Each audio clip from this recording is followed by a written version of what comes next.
Yeah, guys, that was a completely horrible and wild experience, you know. Actually, wrong. The whole thing was not totally horrible, but to sum it up, homelessness is like the hardest thing I've ever done besides learning how to read and write computer code, and perhaps harder than that.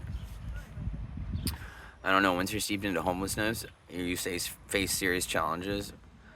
In my studies in college, we talked about something called the Maslow's hierarchy of needs, where an individual really needs a hierarchy set of needs in order to accomplish their goals. For example, they need like basic security. They also need like food and water, maybe a place to live makes it even better, and a job more, friends more, and then and finally you can self-actualize and do what you're supposed to do, right?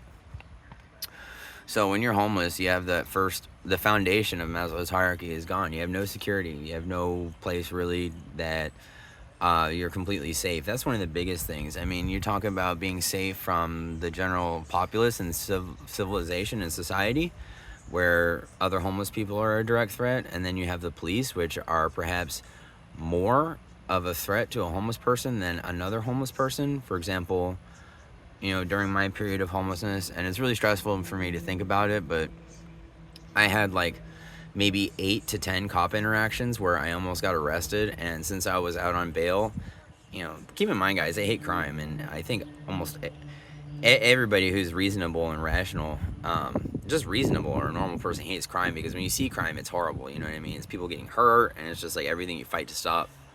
So like, it's just weird that, you know, as somebody who hates crime as much or more than your average individual, who, you know, isn't guilty insofar as doing too much of it, really, just living on the outside and being in the public space and in homelessness in New Braunfels, Texas, and in other places, it doesn't really matter. You know, I try to hold myself to high standards, but I do fail. But at the same time, it's a direct threat and a serious threat to your safety and consciousness, and actually just kind of like your life and your well-being and everything else.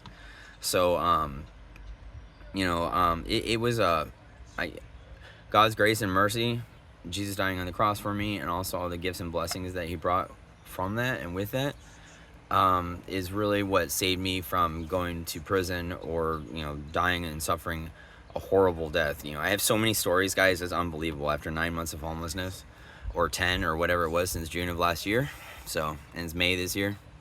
So guys, I've got a lot more to talk about. I haven't even gone into anything that happened.